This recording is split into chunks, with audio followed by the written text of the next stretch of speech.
Hey fam, we are live and back. It is your favorite life and relationship strategist, MarshaunO. So welcome back today. So we're going to talk about the 7 ways to protect your marriage, or if you are in a relationship, the 7 ways to protect your relationship. See, a lot of people are in the relationships and we just kind of let people say what they want to say about our relationship, especially when it comes to family members and those who know us the best, per se.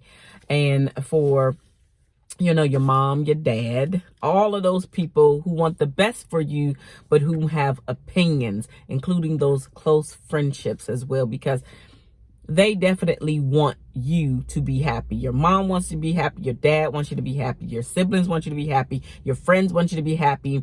You, of course, want yourself to be happy. And so sometimes your friends and family sometimes can get in your business a little too much. And literally that comes from the way that you have designed what they can and cannot say about your relationship. And so I'm here today to talk to you about protecting your marriage, protecting your relationship, because it is very important to do that. And even though your friends and family mean you well, they want the best for you, you also have to be thoughtful and think about what's best for your own self without other people's opinions. And so the first way to protect your marriage is to be mindful of what you are listening to and what you are watching. So the listening to portion can come from, again, your family and friends, or even what you continuously listen to on the radio. Like the types of songs that you are taking in can influence the way that you show up and behave in your marriage. The types of movies and the types of things that you watch. I know, you probably never thought how, watching a reality TV show can make you do certain things. After a while, it starts to influence you. Just think about some of the things that you have picked up by watching reality TV, or, the horror movies, or just movies in general. It definitely starts to slowly but surely program you on the way that you're going to show up in your relationship, on the way that you're going to talk to your spouse, on the way that you're going to respect your spouse, on the way that you even view how you should show up in your relationship. If you are going to check in with your spouse. Yes, I'm using the air quotes with the check in, because some people think that just because you call your spouse and say, hey, I'm going to be late, I'm going to X, Y, and Z, that is something that you should not do, or you're your own person, do X, Y, and Z. Little do they know it has nothing to do with that. It's all about showing respect to yourself, but also showing respect to your spouse. And then think about this. If something happens, you said that you were this place when in fact you got into that car accident, or whatever happened to you happened when you were over here. Your spouse just didn't know. It doesn't have to be a bad thing that you're so-called checking in. It's just out of respect. And that also goes to you two trying to grow together. Forget what other people are saying about you calling to check in with your wife, you calling to check in with your husband, to let him or her know that you changed your plans and you're going here now. There's nothing wrong with that. It's all about a respect thing. So don't let other people get into your ear, and be careful about what you are watching on television. Fights. Being around these toxic other couples, or just being around toxic people, period. You pick up those things and you start to reenact them more than you even realize that you do. So number 2, you have to invest the time. I talk about quality time, but you really do have to invest the time so you can continue to know and understand who your spouse is. So you can continue and know, when you guys are going through tough times. So both of you can know, like, hey, babe, this is what I'm actually going through. And especially if you two have different schedules, meaning one works day, one works night. And so y'all like 2 ships passing each other. When you do have the time to spend with one another, make sure that it is quality time and that you're not 100% on social media or playing video games or thinking about going to hang out with your friends. Am I saying never hang out with your friends? Of course not. But just when it is time for the quality time to be there, Make sure that you put all that you can into being with your spouse in that moment. So invest the time to be with your spouse, to be with your lover. The third thing is make sure that you are one another's safe place. Think about this. When you have something that you really need to get off of your chest, something that you are dealing with personally, is your spouse the first person that you think about to tell?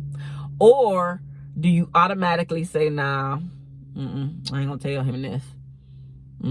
Because you're thinking about the past, or I can't share that with her because she ain't gonna understand. She gonna say,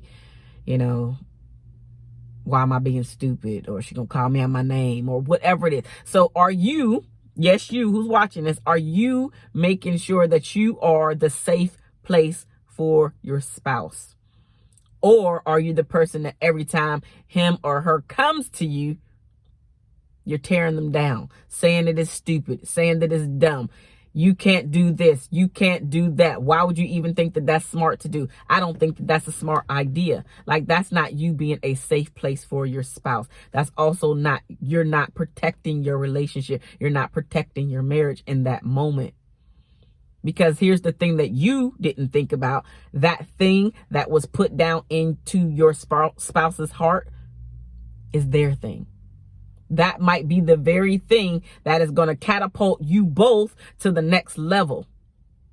But you never showing your spouse the support that he or she needs keeps them stuck, because they're stuck with you. Because you have because you do not have a growth mindset. Your mindset is fixed on what you constantly see day in and day out, and who you surround yourself with.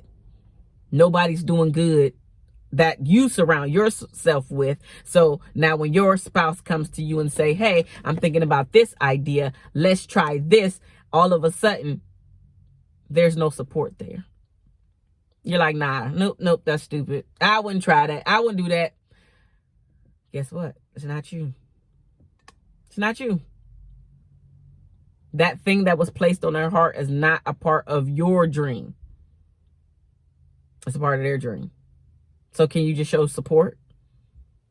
This is a way to protect your relationship. Because if I feel like I always have to go outside to share what my next plan is, what my dreams are, what my hopes are, what my desires are, why are you here? We're supposed to be building together. Is it going to be rocky sometimes? Yeah, I get that. But by and large, this is supposed to be a safe place. And even if you don't agree with it, you could say, you know what, baby, I actually don't agree with this, but because I love you, because I want to see you happy, I'm going to support you. So as much as possible, whatever I can do to make it easier for you, I'm going to do that. So you still verbalize that, I don't know if that's, if that's the best thing, but I still got you. That's the part that you're missing. The but I still got you. You probably never say, but I still got you.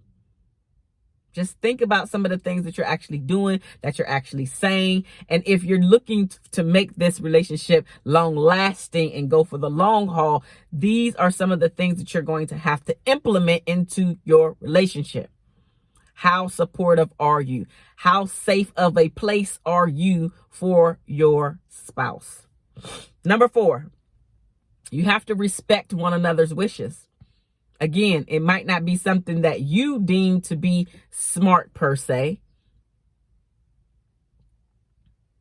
Maybe their wish is to have me time. Like, when I walk through the door, babe, I need 2 hours of don't talk to me so I can decompress from the day. I can think about all of the things, because really what I want to do is shut out the entire world. But this is my world with you and the family. So give me 2 hours to decompress. After those 2 hours, I'm yours. I'm 100% there. We could talk about your day. We could talk about everything and anything that you want to talk about. I just need 2 hours. But you don't want to respect that. You want to just dump everything off on him or off on her as soon as he or she walks to the door. Respect the wishes and just chill out. It's 2 extra hours or 5 minutes, whatever the time frame is. Just chill out. Whatever that issue, that problem is, that thing that you want to get off your chest is still going to be there 2 hours later. Whatever the wish is. I just use me time as an example. But whatever the wish is, respect your spouse's wish. You're not always going to agree with everything that your spouse wants you to do. It's just impossible, because both of you are two different people trying to come together into one world. You're trying to figure out what you need to stop doing or compromise on so you don't end up losing yourself. And that's for each and every person that's in a relationship, let alone a marriage. You don't want to lose yourself, but you don't have to. But also remember, you're not going to agree on everything. That's the name of the game. But you still have to be able to respect your spouse's wishes. That's that mutual respect, whether you agree with it or not. Number 5, show your spouse love the way he or she needs it. Not the way that you like love shown to you. So that's the way you're showing the love to your spouse. Sit down and have a conversation about the way they love, about the way that they need to be loved, about the way that they want to be loved. And then after they give you the blueprint, you got the book right here. Now you just got to put it into play. You got the playbook right in front of you, because now you had the conversation, the person that's verbally said this thing to you, and now you have the playbook right here. Start to use your playbook. And the only way you can get your playbook in this instance is to have a conversation with your spouse. And if they don't know, ask them simply, hey, what are your top 3 love languages? And if they don't have a clue what those are, tell them to Google it, or you Google it for them. Y'all do the quiz together. Discuss your results. That way you both will know what your top 3 love languages are, and you guys can show one another love the way that each of you need to be loved, and not the way that I think that you need to be loved. Does that make sense? Does that make sense? Yeah, let me know. Let me know down in the comment section below if that makes sense about the 5 love languages, you guys taking the quiz. Because here's the thing. If you are showing up and loving your spouse 1,000% the way that they need to be loved, and your spouse, is also showing up and loving you the way that you need to be loved, y'all cannot help but win. Because your spouse is making you happy and you are making your spouse happy. How can you guys lose? Let me know if that makes sense down in the comment section below. Number 6. Do relationship check-ins. And what you're checking in on is to see what could make the marriage better.